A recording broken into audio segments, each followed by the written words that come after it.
Hello students, staff, parents, and most honored veterans. We gather together today in honor of this great nation's veterans. In a normal year, we would be honoring our veterans today in school gyms, parades, and with small acts of kindness all across the nation because of their commitment, valor, and duty. While we cannot gather together, I hope that today's presentation can serve as a reminder to not forget those who have fought so bravely for us. Our nation's veterans encompass the best of what it means to be an American. Beaches, jungles, deserts, and snow-packed forests across the world have seen the triumph of those greatest men and women.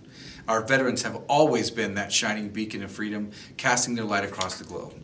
And we thank them daily for what they have done for us and our communities. Whether in a time of crisis or in a time of war, our nation's veterans have answered the call time and time again. They serve. They have a higher calling, that of serving their nation. One of the greatest aspects of our community are the strong ties to our active duty and veteran families.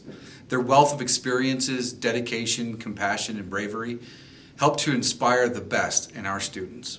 Having the examples of our proud veterans should inspire everyone to reach for the greatness within us. As a son of a career military officer, I too have experienced the sacrifice and pride as I watched my father do his duty. As a son, father, husband, and teacher, I thank you and your families for that committed sacrifice. We are here today to thank you, our august veterans, for your service. In the timeless words of Henry David Thoreau, where there is a brave man in the thickest of the fight, there is a post of honor. Today stands a memorial to that post of honor. Students, as you see our veterans in our community, please give them a warm and thankful welcome. To our veterans, thank you for your service and your dedication. RMCA's ES2S and JS2S is now honored to introduce retired U.S. Navy Petty Officer First Class Bert Demicell, father of middle school teacher Savannah Montano. What is your name and how are you associated to RMCA? Well, my name is Bert Demicell, and my daughter Savannah Montano is a teacher here in school, and I have 3 grandkids who are students here, Gracie, Gideon, and Jacob. Nice. Okay, so tell us about what inspired you to join the military and a little bit about when you decided which branch to join. Okay. Well, I was a senior in high school and graduating in 1977, and I wasn't ready to go to college, and I just wanted to kind of see the world. And so I joined the Navy because at the time they said it's not just a job, it's an adventure. And I really looked forward to maybe traveling overseas and seeing different countries around the world. And so 9 days after I graduated from high school, I was in boot camp in San Diego. What was your job/jobs in the military? Well, I worked on missile guidance, fire control radar systems on F-4 jets. So if you ever saw the movie Top Gun, the guy in the back seat of the jet is controlling the radar systems of fire missiles on enemy aircraft, and I worked on those systems. I did that on an aircraft carrier for 3 years, and then I taught electronics to aviation sailors for the last 5 years in the service. That's cool. Did you serve during any wars? Well, I served in between the end of the Vietnam War and the beginning of the Gulf War, so it was called the Cold War. And the closest that we had any kind of combat issues was when the embassy was taken over in Iran in 1979, and they took 53 American hostages for 444 days. We were the first aircraft carrier off the coast of Iran in the Persian Gulf, and we made 4 cruises to that area until the hostages were released in 1981. So that would have been the most tense time that we had in my service. What did you do to pass the time when you were on an aircraft?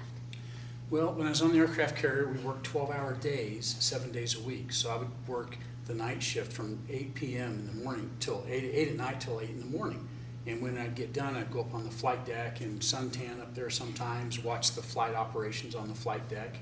But also I took college classes while we were at sea as well, working on a college degree. What did you learn about yourself during the military? Well, I think I learned a lot about who I was, and I learned a lot about my skill set and giftings. I learned how to apply myself to a sense of purpose and responsibility of things. I think I learned that I could do and achieve things that I hadn't thought were possible before.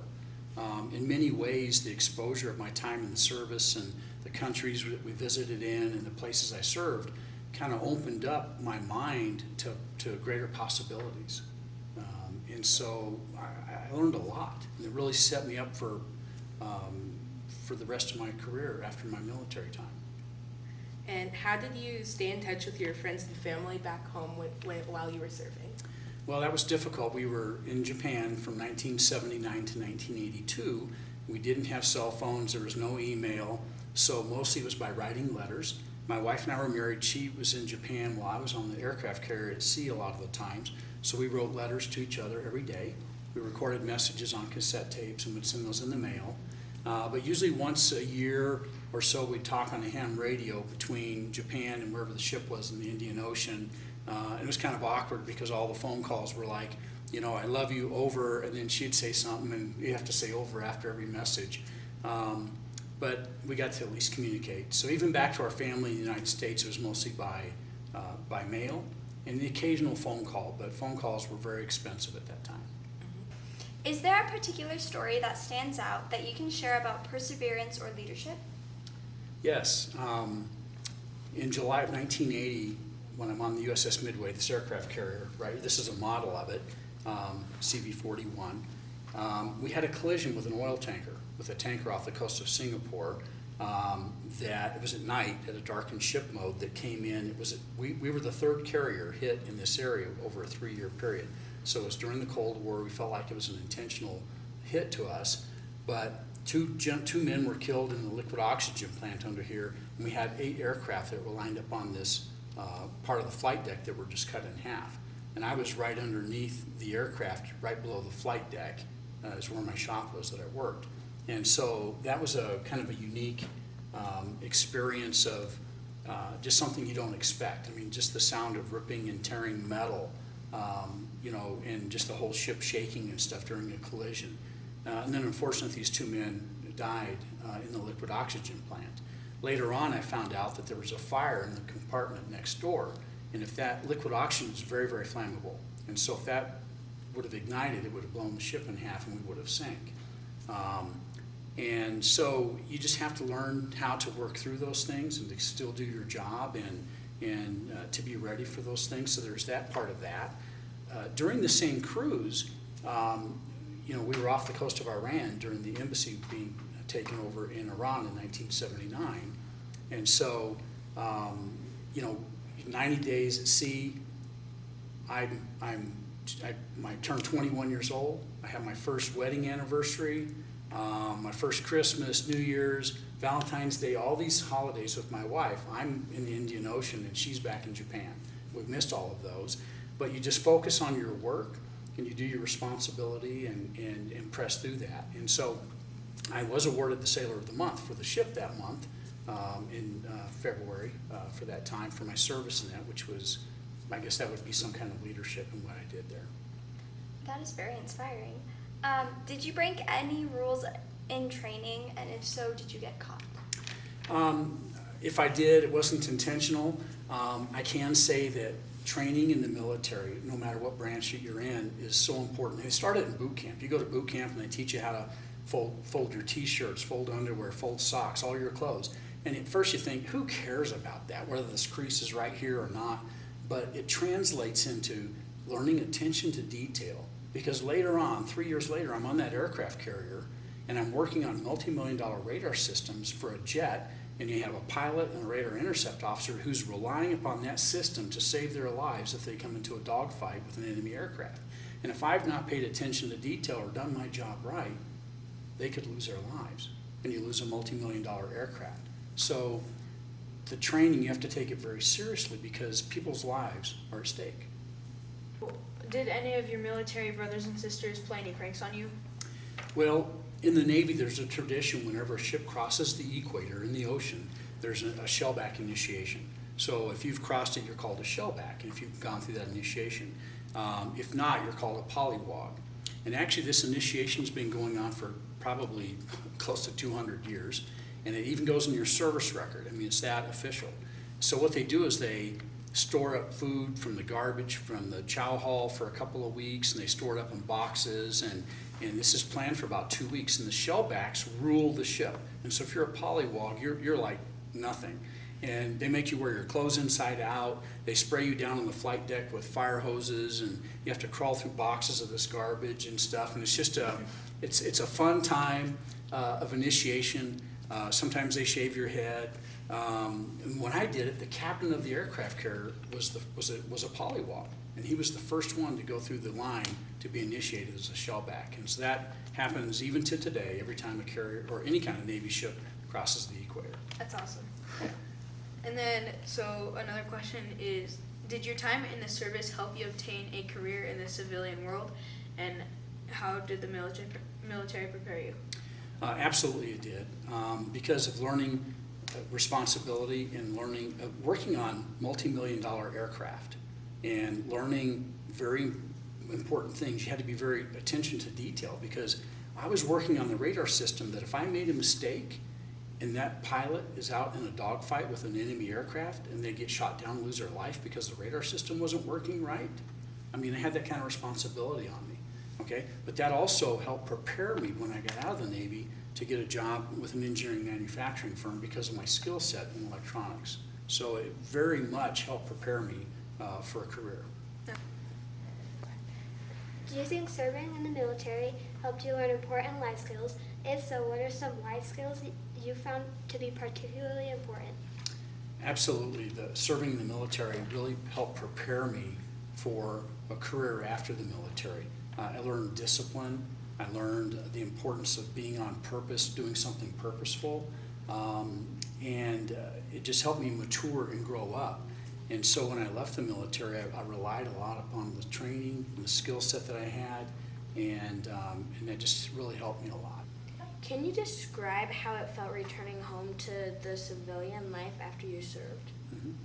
Yeah, for me, it was more of a natural transition because my last 5 years I taught electronics in Memphis, Tennessee.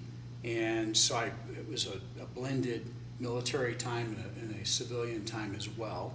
But the transition into civilian life was relatively easy for me because I had a career. I mean, I had a skill set that I could get a job and a career with. That's how it was for me. It's not that way for everybody. But for me, it was relatively seamless. Okay. And was there anything particular that you missed about civilian life? I'd have to say that probably not, because I went in right out of high school, and growing up in Colorado on a ranch and not even having seen the ocean and traveled much, it was an adventure for me. And so I loved being on an aircraft carrier for 3 years. I was living a dream, watching flight ops and everything. And when the movie Top Gun came out, I mean, I re-enlisted in the Navy. I was so excited about the experience that I had. And then being able to travel and all the different places around the world, even with my wife at the time too, she'd meet me in different countries. And so we didn't miss civilian life at all at that time, just because we were living such an exciting time in our lives. Yeah. What information or advice would you like to provide to the youth of today in regards to military service? Well, I would say that every young person coming out of school should consider serving in the military, one of the branches of the military. I say for me, it was a wonderful opportunity to learn, to grow up. It also helped me get my college degree. It was an education in and of itself because of the travel, the responsibilities that you have, and it was a chance to serve my country. It was a chance to give something of myself back to this nation and to serve for the freedoms and stuff that we enjoy as citizens of this country. And so even if someone went in for 4 years or a career, it's a wonderful experience that you can't replace anywhere else. And I wouldn't trade my time in the military for anything. Well, thank you for coming. That's all the questions we have. We loved all the stories that you gave us. Thank you very much. Thank you for having me. Of course. To our vets on this honorable day, we solemnly thank you. And thank you for joining us today. Please take a moment to watch our salute to our veterans video.